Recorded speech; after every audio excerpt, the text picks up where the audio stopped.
Welcome to Tarot with Bonnie and Peter, where we take the mystery out of the tarot and help you bring this ancient practice into everyday life. In this podcast, we'll talk about life, tarot, and everything in between.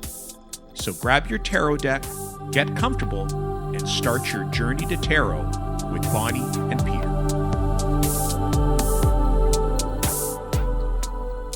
Hi, everyone, and welcome to the Tarot Table with Bonnie and Peter. I'm Peter, and today we're going to talk about the fives in tarot. Now, I'm going to start out by talking generally and saying they're tough.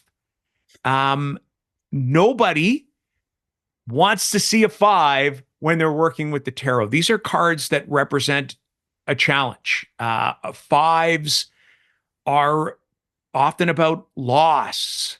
But I think, I will say, I think where they get a bad rap is because the content of the card itself is challenging. But sometimes what the fives are all about is they're there to remind us that sometimes we just need to sit in whatever the negative emotion, situation, experience happens to be. So, and we'll get to each of the fives individually, but I think about, something like the five, like generally, like the Five of Cups or the Five of Pentacles might be, an invitation for us to have to sit in some kind of a loss.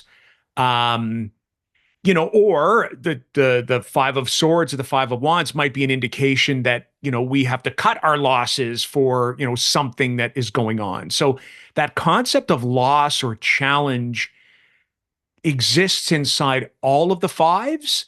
As we were chatting, Bonnie kind of reminded me, I think that the fives might be the only number, the only pip where all four cards present themselves as a pretty significant challenge.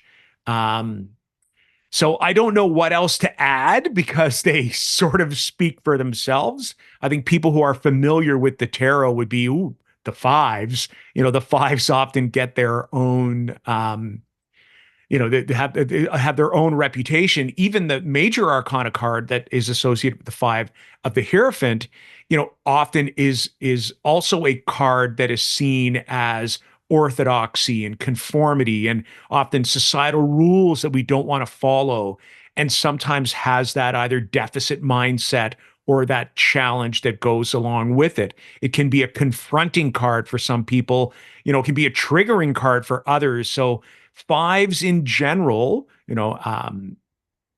present that challenge.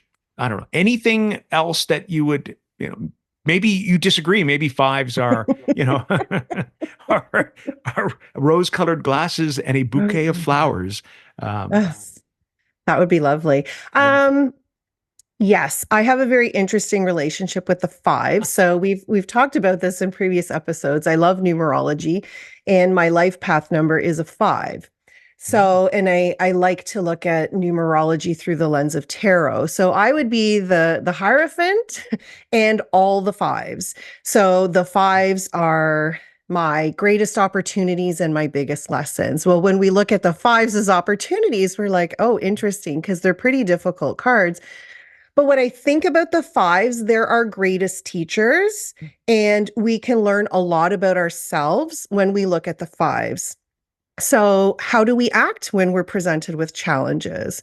And they question you, like, where's your mindset right now? Are you in a mindset of lack? Because if you are, you have the ability to change that.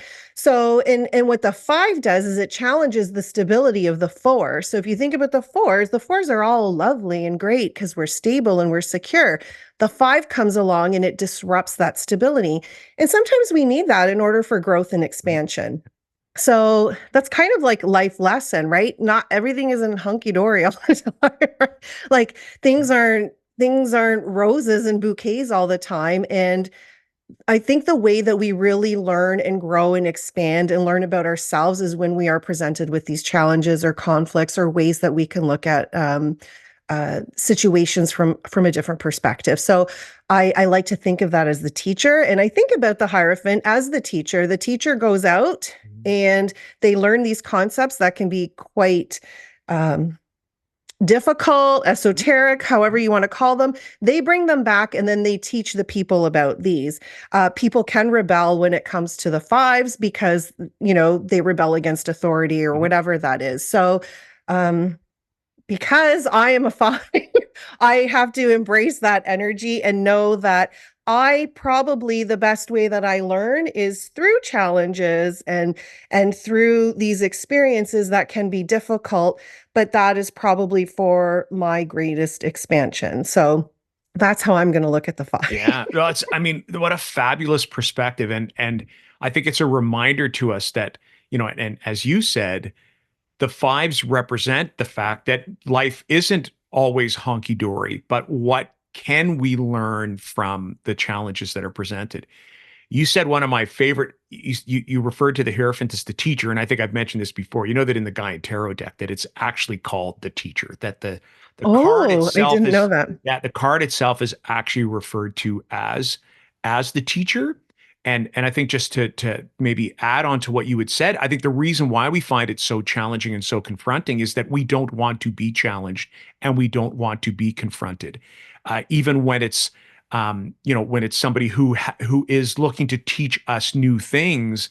There's an expression in learning called cognitive dissonance, and it's that point in time where just before new concepts get attached to our learning, where we almost feel a sense of confusion, where we don't quite understand it enough yet. We're close, but we really have that sense of it is challenging what our current perspective is. And I think fives really do that, is they challenge us in the space that we're in. And you talked about, they kind of push the stability of the fours. Then I also think, well, they also come just before the harmony that exists in the sixes that come afterwards as well, because often that concept of harmony and balance sits inside, and glory sit inside a six. So fives really can be the space in between the structure, the lesson, and then the kind of harmonious outcome that comes from that lesson in that particular point in time as well. But we've got to get through them, and they're also at the middle point Yes. of that ace to 10. So when you think about a story, you think about a plot line, it is often the challenge that comes at that particular point, at the midpoint of the story. So Exactly. So fives are necessary. agreed. I did the cop out, and describe them probably in their traditional way, because fives are challenging. And I do appreciate you bringing in the practical lessons that we can learn from the fives. And then obviously, if we're working with multiple cards, the lessons we learn can sometimes be represented in the other cards that are there as well. So should we dive into the fives themselves? Yes, let's Okay. do it. All right. We always start with the wands when we do these things. So let's take a look at the five of wands. Do you want to take us there, Bonnie? Yeah, sure. Okay, so the five of wands again can represent conflict, a challenge. It can represent disagreements. But I also and it can represent competition. And again, when we think about all these things, it's like, oh, all that stuff is negative. But sometimes healthy competition is actually quite good. So again, sort of stepping back and looking at like how do I view competition and how can I use that to sort of help me grow and show up as the best version of myself.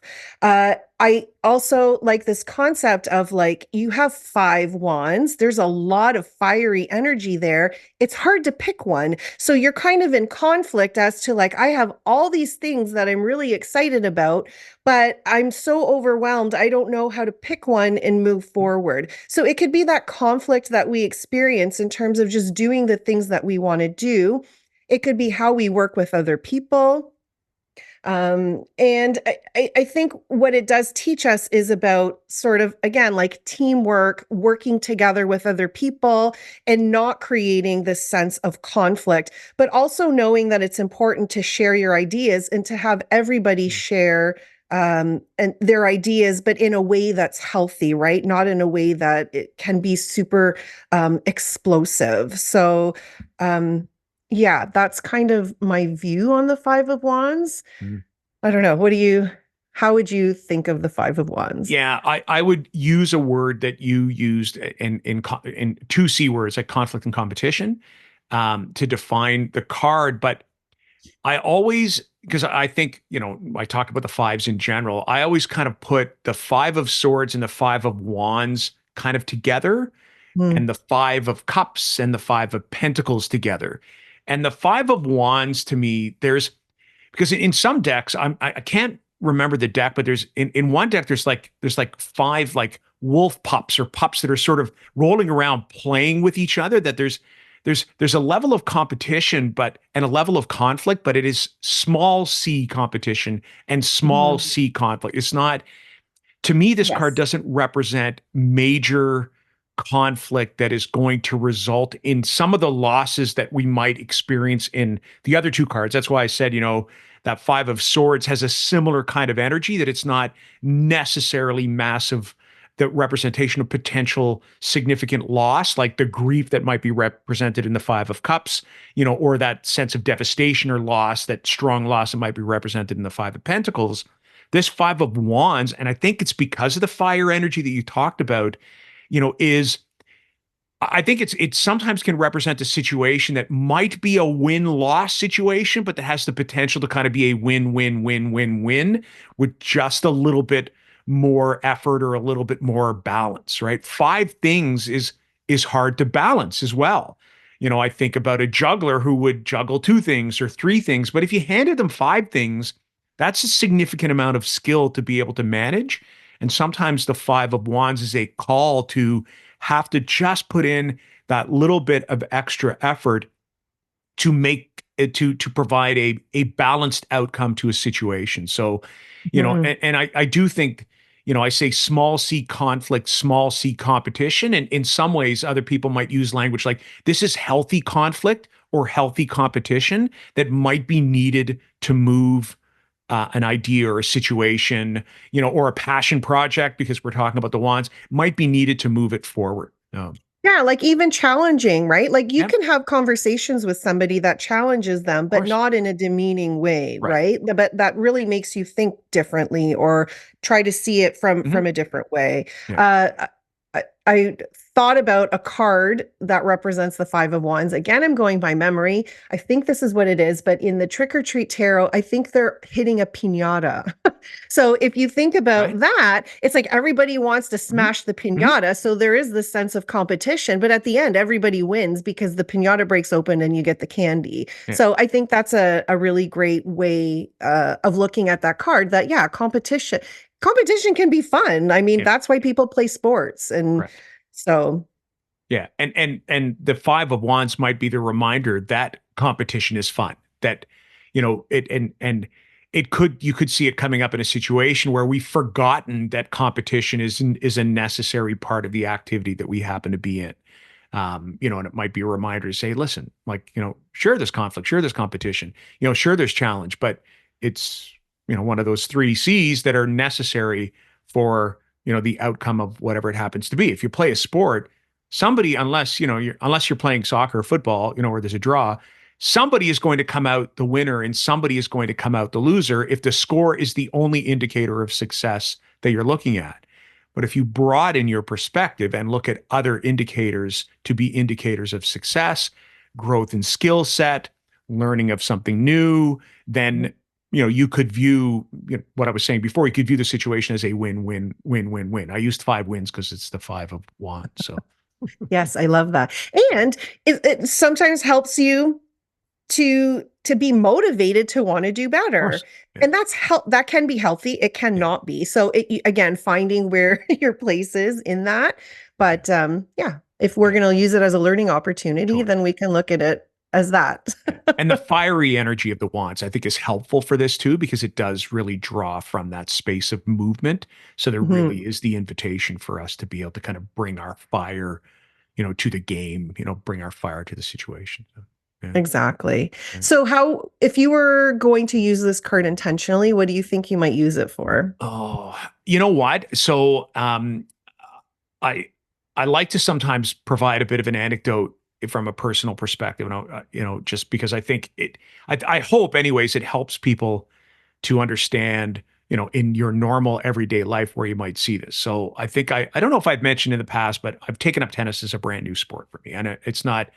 Hockey would have been my game. I played hockey for 40 years. I love playing ice hockey. That's ice hockey for people who are listening in the Southern Hemisphere. Um, Tennis is new. And what I've done is I've kind of picked my competition, the people I'm playing. So friends of mine are all better than I am. And there are times when I lose myself and think, you know what? Like, I'm losing this game.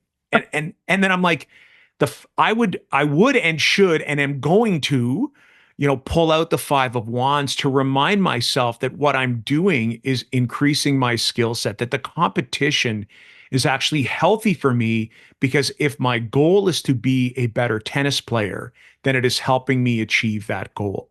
And that to do that, keeping score of, I lost this particular, set, 6 games to 4. It's like thinking, well, I actually won 4 sets. And in that time, I improved my service game and did all those kinds of things. So this would be the kind of card where if you're entering a situation where the goal might be lost, if it is a situation that naturally is a win-loss situation, this might be a good card that helps remind you of how that situation represents a win for you, despite the fact that the criteria, like a game, for example, might, mean that you technically lost. But I don't know, that I would use that in that way, almost as a talisman, pulling forward. So how about you? Yeah, I think that's great. I would use it in the same as a talisman if you have a hard time losing.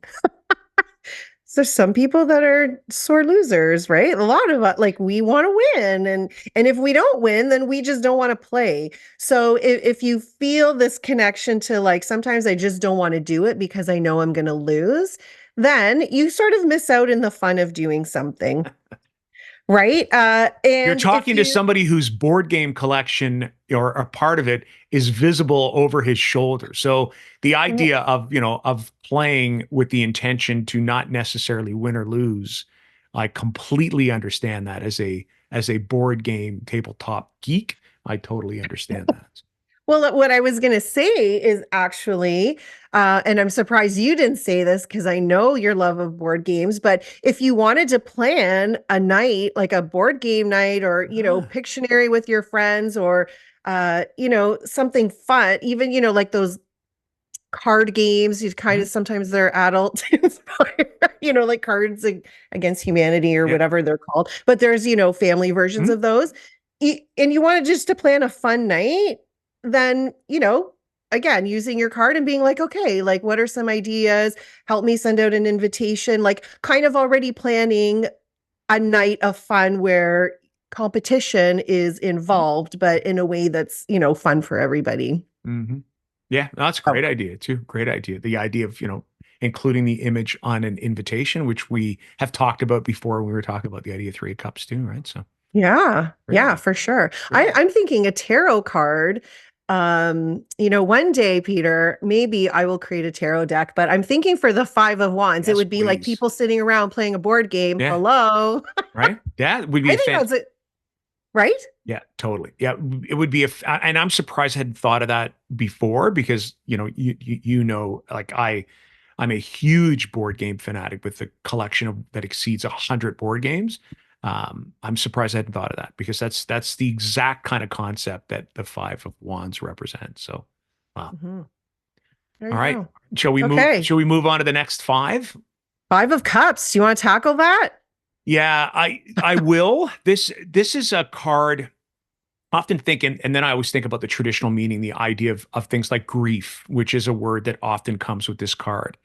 So for those who can see, I'll hold it up. The Rider-Waite-Smith card is really, somebody who is obviously, devastated, disappointed, experiencing loss, and focused on that loss. So there are 5 cups, because it's the Five of Cups, 3 of which have fallen down and their content has spilled, and 2 of which are behind the person and still upright. So to me, I always think that this card really is almost twofold. And I had hinted at this when I talked about the fives in general, that this is a card that allows us permission to sit in our grief and sit in our sorrow, that it recognizes that there are at times things that we lose, that we have to, because if all we ever did was gain things, then we would just have an overabundance of things, that at some point in time, something has to go. Even ourselves, like we exist in a finite space. We are going to be born and we are going to die, and that's a given. And all the people around us are going to do that as well. And that sitting in the space, in the emotion of loss and of grief, is a part of living. So to me, the first part of the Five of Cups is an invitation that sitting in that emotion of loss and grief, as challenging as it is okay. That we have permission to do that. The second part of that card, though, is the invitation to not sit in that space forever. And I say that slowly because at times people miss, if they just go based on keywords, then grief and loss would be two keywords associated with this card. But if we take a look at what this person can do, and that's in almost every iteration of the Five of Cups, there is this idea that only some of the cups are spilt. Whether they're broken, whether they're lost, whether they're buried, not all is lost. So it's also a card that invites us to recognize that, yes, we lost something, but we haven't lost everything. Yes, the loss might feel devastating because we lost three of our five cups. That's a big loss, right? From a mathematical perspective, that's 60% of our stuff. That's a big loss. If, I was investing money and I lost 60% of my investment, that's a loss, but I didn't lose everything. And I still have two cups from which to start my journey again, or to turn around and to focus on what I have. And that's where I often think that, the second part of this card is, that the subtitle for this card, or the keyword could be grief and loss, and the subtitle could be turnaround. That's, I don't know, that's what I offer with the Five of Cups. It's interesting because it has shown up a fair amount for me in client work recently. And it has shown up as well in personal work. And I just find that sort of twofold perspective, and it's not, trying to see this with rose-colored glasses, it's looking at the image itself, is often helpful. Permission to sit in grief and loss, recognition that not all is lost, and all we have to do is turn around. What about you, Bonnie? I think you said it all, Peter. Quite eloquently. That's a cop-out answer. Come on. Turn around and look at the two cups that are still standing. No.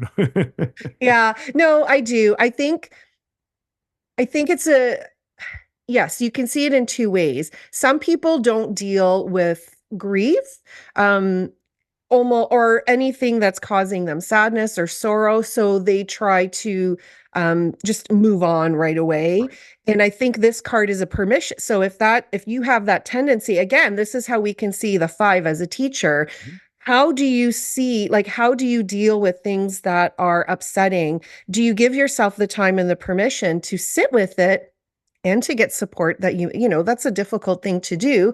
So really being compassionate for yourself and realizing what is going to help you deal with whatever it is that you're going through. So number one, permission slip that is absolutely necessary, because if we keep just walking away from things that need to be healed, then they're just going to get stored somewhere, and they're just going to come up at another point in time, right? And then we're just going to keep dealing with this Five of Cups. It'll never go away. So absolutely with that. And then exactly as you said, there's a time and a place for that. So honoring that time, but knowing that if we stay there, then we're not able to move on, and we're not able to still see what is around us. And I learned this somewhere. I can't remember where I learned this, but it's like, if you turn around and you see those two cups that are still there, what's inside those cups? And I'm giving this away because this is what I would use as the practical part of this card, but reflecting what's inside those cups, and how can I move forward to, to gain whatever is inside those cups. And I also read this, I believe it was Mary Greer that wrote this, that those two of cups represent temperance. Like, you know how temperance has the two cups, and that because this is the energy of water and water flows. So know that if you're at a time of grief or sorrow, heartbreak, whatever it is that you're going through, things flow and they don't always stay there. So, you know, if you can look at those two cups as, you know, temperance holding those cups, what's inside those cups and how can we get that to flow and balance so that we can move out of that state. So, yeah. And you, when you talk about too the kind of separation of three cups and two cups, think about the card that precedes this one in the cups as well, is there's that separation as well of the three cups and the one cup. So this is really a narrative in that, ace to 10 space where Mhm. we're emotionally missing something that we need. In the four of cups, it might be an offering that's being presented to us that because we're so focused on something else, we're missing. And in the five of cups, it might be that we're so focused on our grief or loss that we're missing those two cups. And the other thing is, we are in cups. We're in the suit of cups. So that idea of relationships and connections and emotion, think about what the two of cups itself represents in the tarot. So if what is Mm. behind you might very well be the relationship, the love, the connection that other people can bring, and that might be the avenue out of the grief and loss. And it might also be, so the possible interpretation is that that two of cups that's sitting behind you represents that connection, that loving connection that you have with other people and other relationships that would be personified in the two of cups is actually there to provide you with some support too. So it could represent that support network.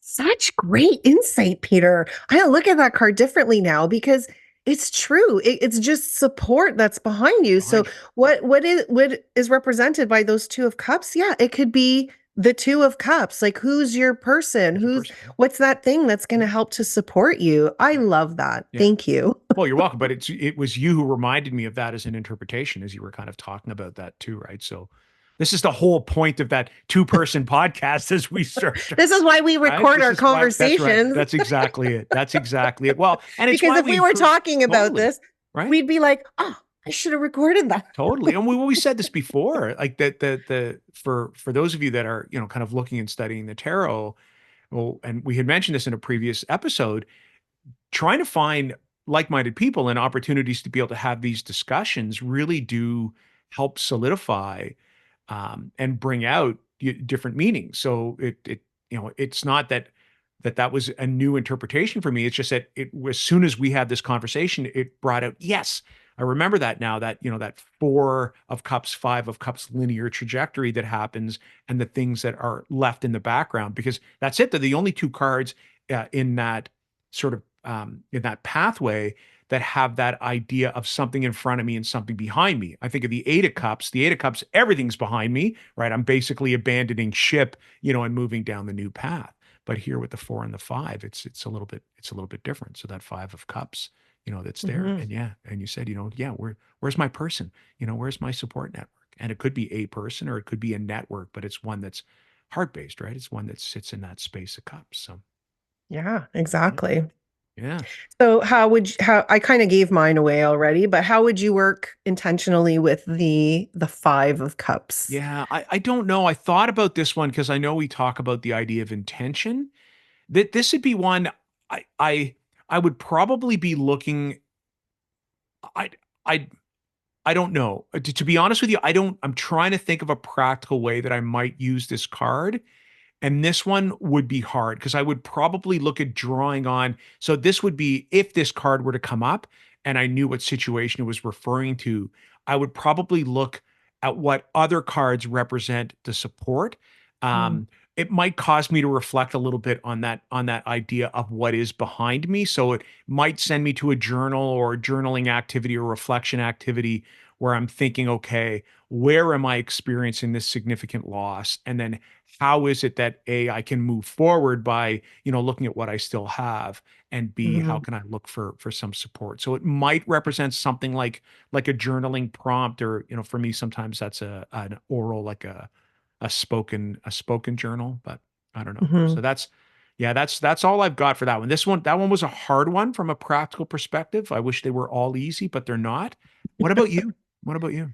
Yeah, same. Like for like healing, right? If you're or sitting in the space of sorrow and if you pull that card intentionally, knowing again that you have permission to sit with that, and then reflecting, what if I turned around, what would be in those cups? And yeah, definitely using like journaling, if that's an avenue that you enjoy doing, that helps you to sort of release and move on.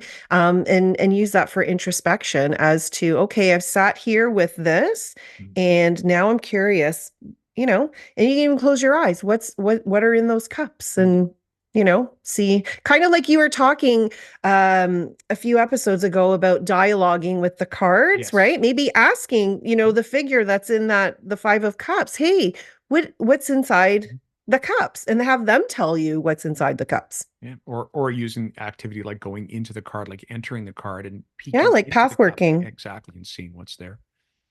For sure, for sure. Lots of opportunities there. All right. Hmm. I think you're up though with the Five of Swords. Oh, the 5 of Swords. Okay. When I personally see this card, I think of it as not allowing your past failures to define who you are. So this card is about, well, you could be on either side of this card. So we can talk a little bit about that. So on the one hand, it could be that you're losing the battle. Somebody has the upper hand and you kind of feel like the underdog and they're taking advantage of you in some way.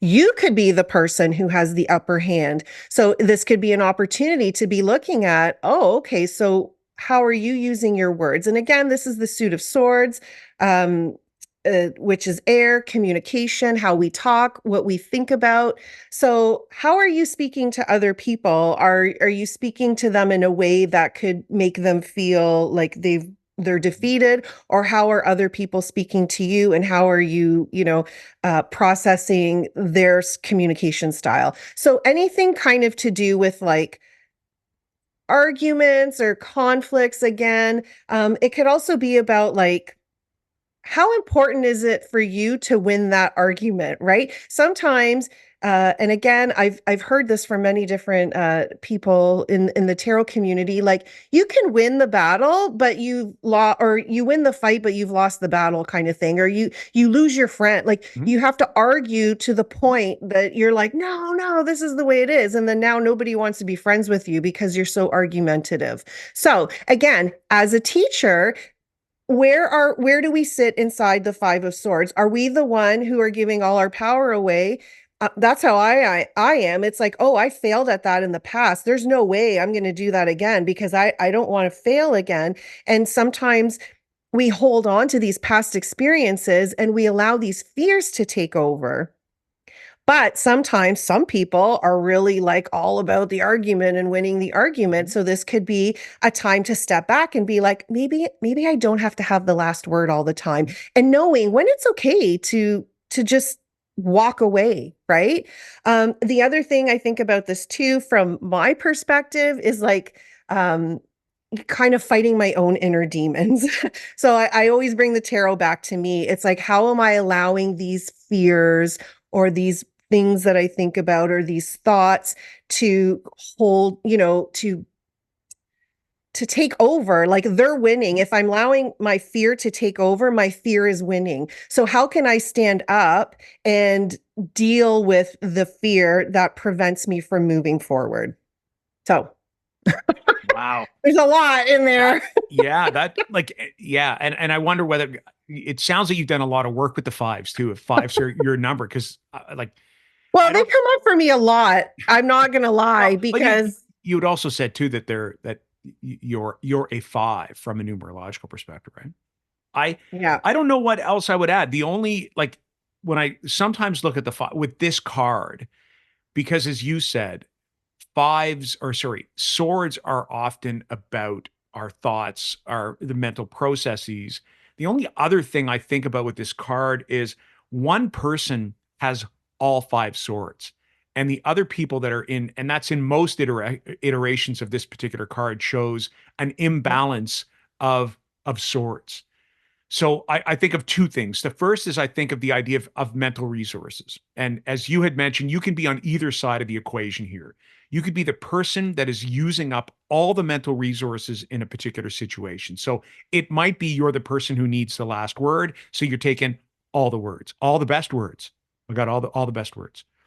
You're using them all. Or you're faced in a situation where somebody isn't letting you get a word in edgewise, right?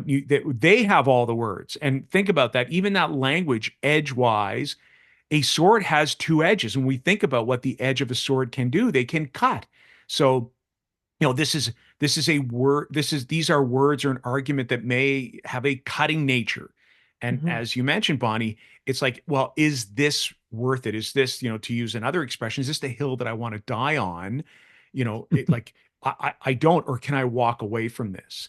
The other thing where this is sometimes a caution is we often think about swords as that element of air, but swords are a weapon. And if we modernize that weapon, it would have a trigger. So there are times when the words themselves that are being used are triggering for us. And this might be an invitation for us to reflect on either the words that we're using or the words that we're hearing, and how Mhm. are they, what's the emotional impact of the words that are part of this particular situation, the words and thoughts that are there. But like that would be, those are nuances that just kind of add to the the explanation that you did. So I'll ask you, if you were going to use this card in a practical or um, from an intentional perspective, how might you use it?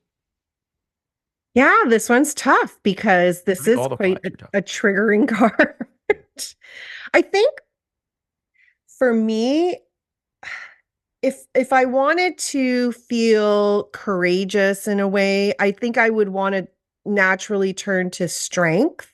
But if I think about it's my own thoughts that are holding me back and wanting to deal with the thoughts and the words that I'm communicating with myself, maybe pulling this card intentionally and feeling the strength in this card to be like, I'm the one that is, and not defeating. I don't like to think about things in this idea of like fighting or somebody's winning or not, but just like standing up for me because I'm the underdog in this situation in terms of my thoughts and my fears. So, how can I become more confident to stand up for myself with myself? Yeah. It's kind of funny because it's about me. So, kind of garnering the strength to win the battle for me, like win the battle over my thoughts so that I can, defeat the fear so that I can move forward. Hmm. I don't know. Yeah. I mean, use of this card for me, this one's easier just because I have used this particular card. Hmm. So I think, and I don't know if I've mentioned it before in this podcast. Maybe I have. If I haven't, I'm going to. Um, I spent 20 years as an educational leader, so that means I was the principal of an elementary school. And people may find it particularly odd. I had a tarot deck in my desk my entire career, and that was for my own Secrets guides. out. Well, secret's out now, and it can tell you it was actually, for the most part, it was the Wizard's Tarot by Corinne Kenner. And this card would come out. So as the principal, it meant that I had, in many ways, the ultimate authority inside of the school. And there are times when asserting or using that authority was an important part of what I was doing. But there were times when disseminating that authority was critical. And Mhm. if I knew I was going into a meeting where perhaps the expectations of the people there and what I was trying to do differed, where what I was looking to do was to make sure that all ideas were spread around equally around the table, so that the five swords were given back to the people who had lost them, where the ideas, the words, the thoughts, where the balance of power was shifted again back onto all participants. I would use this card as a visual reminder to have to be intentional around that purpose. Because, Mhm. not to get into a lot of detail, but there would be people who would, simply because of the position you had, the position of authority, would expect you to assert that authority at all times. They would want you to be the person to make all decisions, to be, to be the person who would be, having all the words, all the best words, all the best words. It would be to kind of going forward.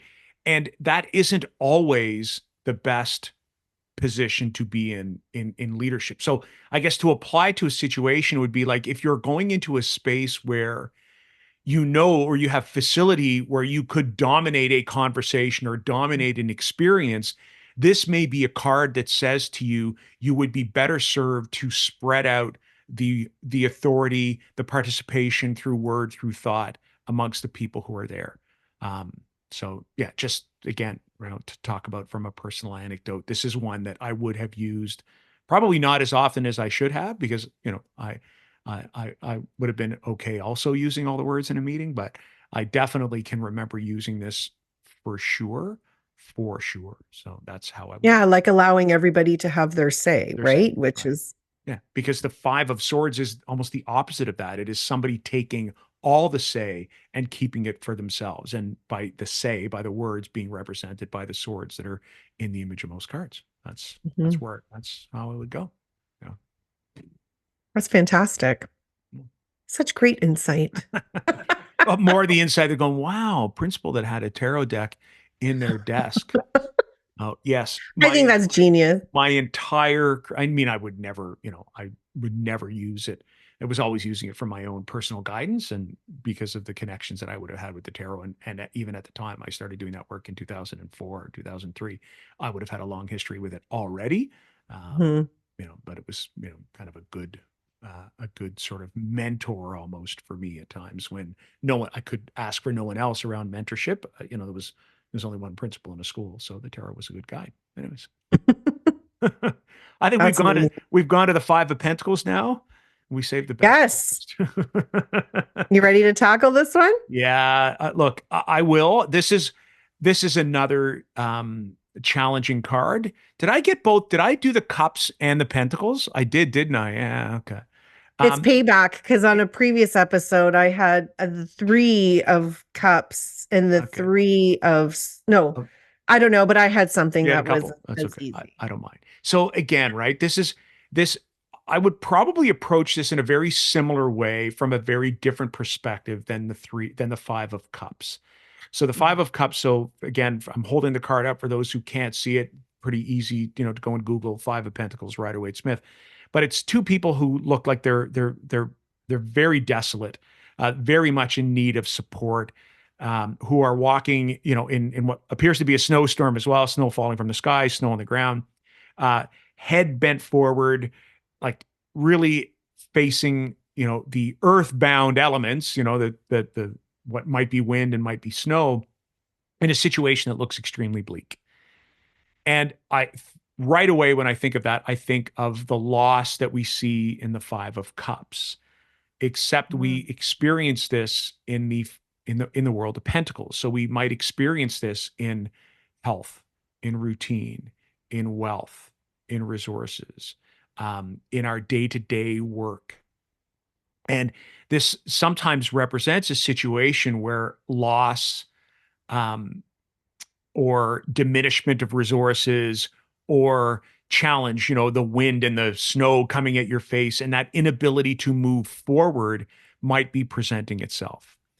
And the the situation in this card is so focused on what they don't have that they miss the point that all they have to do is turn 90 degrees to their left, and they would see that help is there, represented here in the stained glass window of the building that they're walking beside. That the situation is not as desperate as it appears. It is challenging. There's no getting around that. There's the idea that this can represent a challenging situation that feels hopeless, but that is not hopeless, that support is closer than it appears.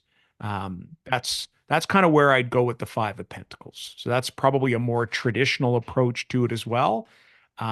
How about you? I know you look at the fives as teachers, so I'm curious to see if that will come into play here as well. Five of Pentacles.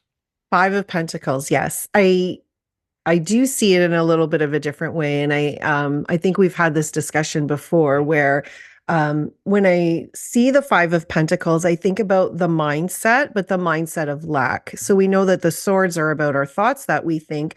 But when I think about the Pentacles, it's what are our thoughts about what we have in our life, right? And quite often it's this feeling of lack. And, because it's the suit of pentacles, the element of earth, it's those material things, it's our bodies, it's financial security, all of those things. So where do you sit in terms of how you're viewing your situation? It could be that you're in a really difficult situation right now, but you don't have to stay there because again, as you said, support is there for you. So my big thing in this card is where can you seek support to help you in the situation that you're in? Because there is support, you just can't see it. It's kind of like the Five of Cups. There's two cups behind you, but you can't see it because you're focused on this. So quite often when we focus on our lack, we experience more lack because that's where our focus is. And if you can shift that mindset to one of abundance or one of gratitude, that's a big thing about this card. Where can we appreciate what we do have in our lives? Then we open up to more abundance to be able to come to us. So it's really about seeing and experiencing lack. And again, how that's our teacher. How can we not be in the vibration of lack and shift that to a vibration of abundance or of gratitude? So that's my take on the Five of Pentacles. Well, I also, oh, sorry. No. Go ahead. Go ahead. Well, I was just going to say too, what I think is brilliant as well in the Light Seers Tarot by Chris-Anne, the Five of Pentacles has somebody sitting outside of a building and she's kind of crouched over and there's a key. So the door is shut, but there's a key outside. And it's like you have the key to unlock the door to your potential. You have the key to abundance. You have the key to turn this around. So again, we don't have to sit in the lack, even though we might be experiencing that right now. Like, so what can you do to turn that around, right? You have the resources. So it's being able to see what's available to you. Yeah. Go ahead. No. I was just because I always think of the comparisons between this and the Five of Cups, but there's significant differences too. Whereas the Five of Cups really does focus on a loss because the loss is present in the card. Like three of the cups are knocked over. In reality, in the Five of Pentacles, nothing is lost. The situation is bleak, but all five pentacles are there. If you just turn, they're in the window. It's not like there are three pentacles in the window and two on the ground. It's not like you've left four behind and there's only one there. Everything represented in this card. This is the Five of Pentacles. It's not the six, it's not the seven, it's not the 10. There's nothing missing from it. You just can't see. You just can't see what's there. So it's kind of lost in a different way. As you mentioned, it's that deficit mindset. It's the perception that I don't have anything, but the reality might actually be quite different. There might be, you actually have everything you need. All five pentacles are there. They're shining in the window. You have to get them. So it's a really, really interesting perspective as well. Mm-hmm. And how do you work with that? So. I'm going to say it, Peter. Yeah. Gratitude, right? I know. Start a practice. It could be, at night before you go to bed. Even as a reminder, have the Five of Pentacles beside you and be like, what am I grateful for? Like, what happened to me today that was really great? Think of three things before you fall asleep at nighttime. If you're falling asleep in the energy of gratitude, you're going to wake up in the energy of gratitude. However it is that you fall asleep is how you're going to wake up. So you always sort of want to plant that seed before you go to bed. Or starting a gratitude journal, like anything that's going to help you embrace this idea of gratitude. I think it's the simplest way to bring more abundance into our lives, to sort of shift from this focus of lack. And it's so easy to be grateful or, to appreciate something. So that's where I'm going to go with the Five of Pentacles. Good. I'm gonna actually take your idea and adapt it to the card itself. So I love the idea of gratitude statements is probably where I would go with this. I would take the visual of the card and I wouldn't do 3 gratitude statements. I'd do 5. Five, of And course. I would write them down exactly like this. I'd put one at the top, then number 2 and number 3 beside each other, and number 4 and number 5 beside each other, so that in some ways, the gratitude that I had was combating that sense of desolation that the 5 of Pentacles brings by Mhm. almost using the image of the card itself against the energy of the card. So I would, and again, reminding people that there are times when the tarot is literal, where, when we see something that is the 5 of something, it is because there are 5 somethings that are going to present themselves. When it's the 8 of something else, it's telling you that there are 8 things or 8 days or $8 Mhm. or 8, people, that it can be literal. And this is one of those times where I would use um, the number of the tarot to do exactly what you said. So I stole your idea and I And you made it I better. remixed it. No, I didn't make it better. I remixed it, to use a more common musical term. So, Yes, I love that. all right, Okay, should we got to pick a draw. card? Yeah, we got to draw. Okay. I am going to use a deck I have never used before. Who is this Peter I that's joined know. us today? I know. And the deck I'm using, I'll actually, you know what? I'll talk about the deck when I draw the card. But the deck I'm using is the Urban Tarot by Robin Scott. It is funny that this deck, it was one I would look at for the longest time. And, what did you say? Meh, meh. You know, it didn't really do it for me. And then I actually picked up a book by Cassandra Snow called Queering the Tarot, which is a fantastic read that uses this deck as for in the images. Mm. And as I was kind of going through it, I was like, oh, I'm actually quite enjoying the deck itself. So I got it relatively recently. This will be the first time ever that I draw a card from this deck. So do you want me to go I'm first, by the way? excited. Yeah, go All right. first. All right. So I've been shuffling. It's here. I'll show you. It's kind of a decent sized deck. Like these are my hands. It's pretty big. Kind of images that are there. Oh, I think that was the Wheel of Fortune, but I want to draw a top card. Oh, huh. I was like, Wheel of Fortune. Oh, it's not the Wheel of Fortune. Sorry, I thought it was the Wheel of Fortune. It is. It kind of looks like the Wheel of Fortune. It's the Eight of Wands.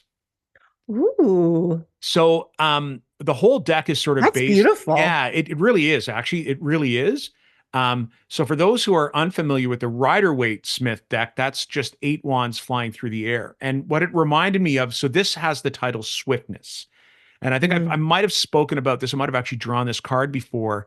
Remind me, this deck is actually, I'll say, not one of the few decks, but one of the less common modern decks that's actually based on um, Frida Harris and Aleister Crowley's Thoth deck. So this one has Justice in the 8 position, it has Strength in Mm. the 11 position, and it actually has the names of each of the minor arcana cards underneath the card.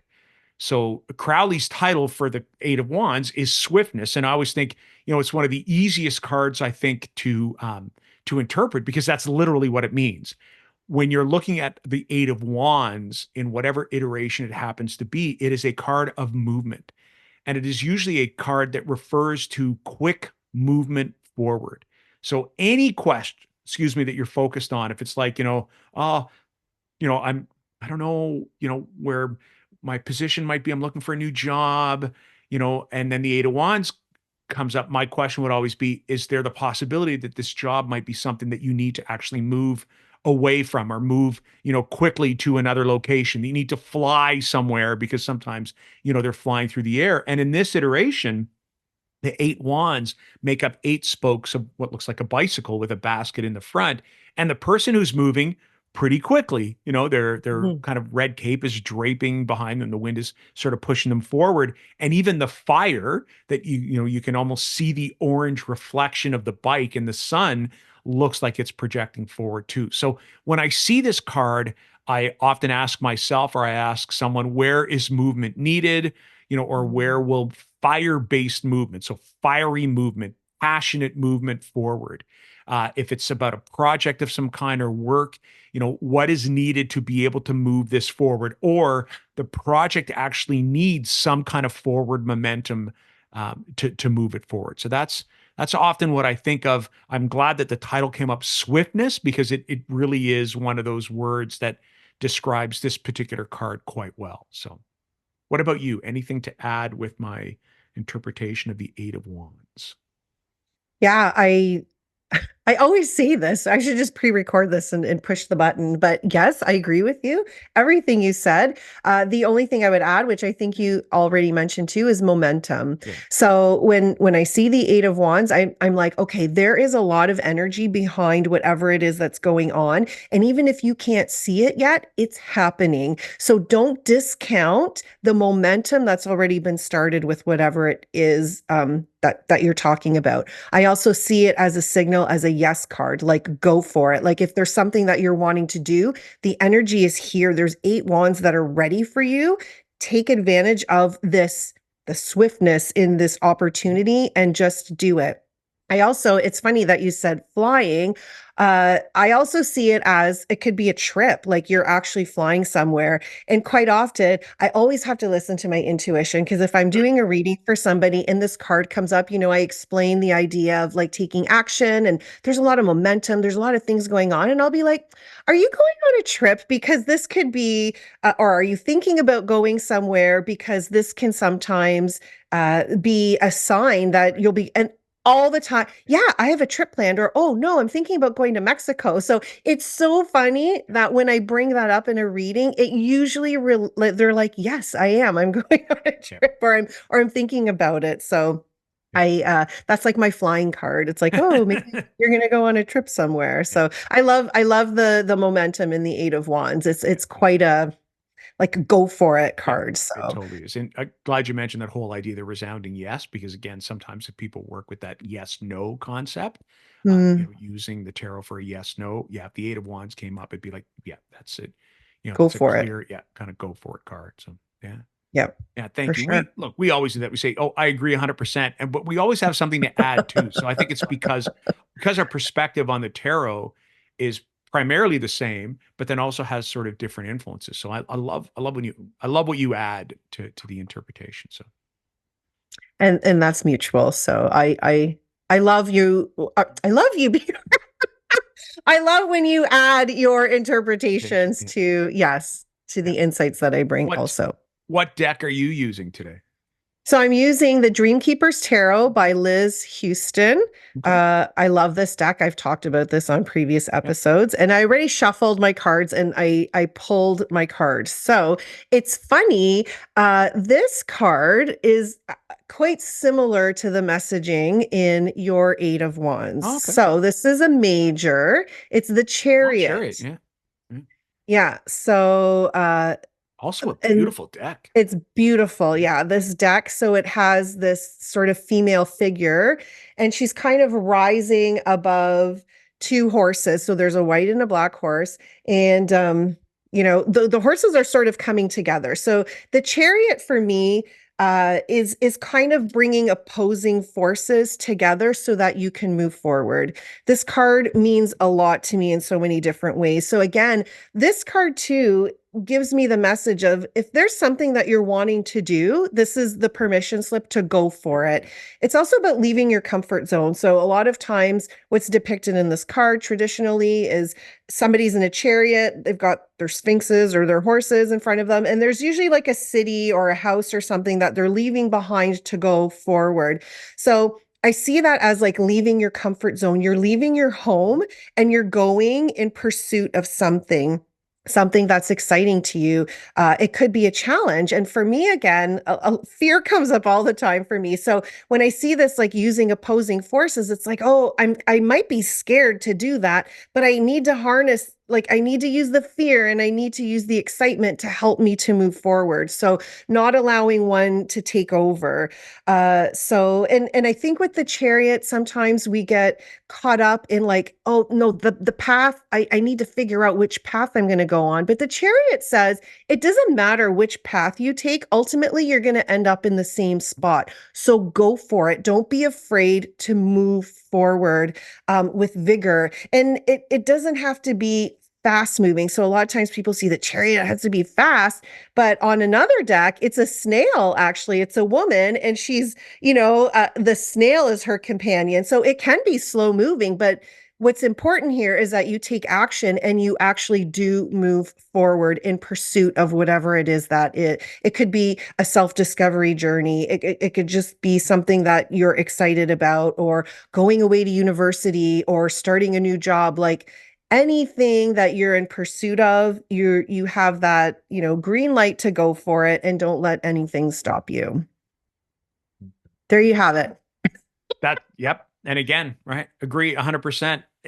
So my addition would actually be, then this will surprise you, the Okay. astrological connection Ah. between the chariot and this is one of those astrological connections that is, I'll say, odd, because you would expect the chariot to be represented by something that's quite fast moving, or that has motivation, or that even is battle ready, because in a lot of cards, it's a warrior like figure that's sort of, driving the horses or driving the chariot.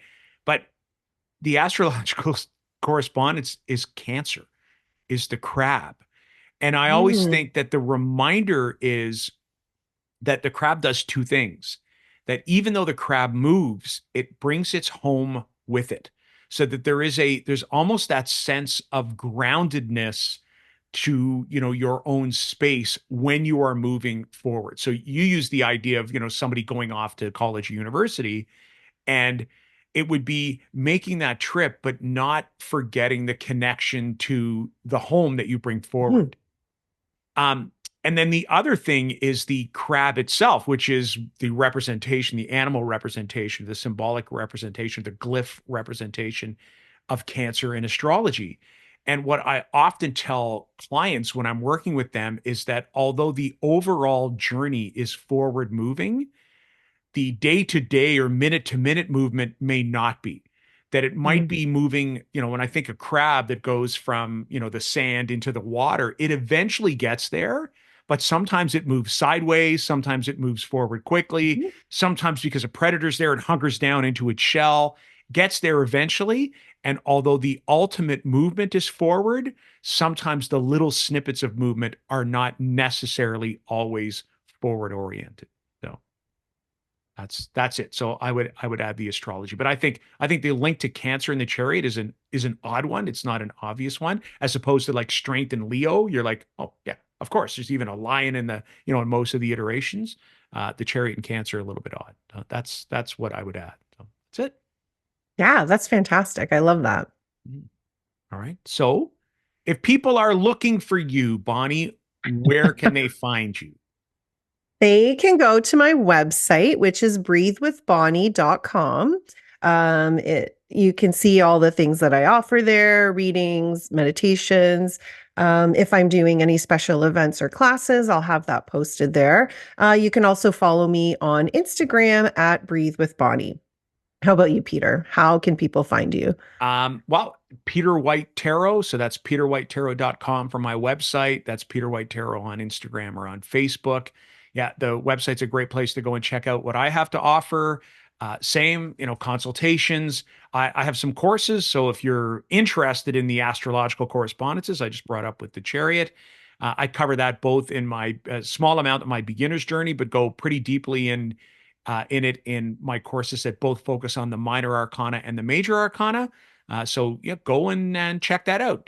You'll find a button right there that says, check out like courses, live courses. Click on that, and hopefully we'll see you in class. So Awesome. And we'd like to put it out there. If anybody has questions or things that you would like us to talk about in upcoming episodes, we would absolutely love to hear from you. The reason we do this podcast is because we're hoping to, share this love of tarot. And if there's things specifically that you want to learn about or you'd like us to discuss, we definitely welcome that information. So you can comment, you can send us a message. All of that information will be in the show notes, but we definitely want to hear from you because we're going to be doing an upcoming episode based on your questions. So would absolutely love that. Perfect. And we would also love for you to obviously add your comments, to give us a rating, give us a like, give us a share, give us a subscribe, any kind of feedback. We, as Bonnie mentioned, we're passionate about the tarot and we want to share that passion with you. We're thrilled that you came to join us today around the tarot table. And with that, we will say so long. Bye.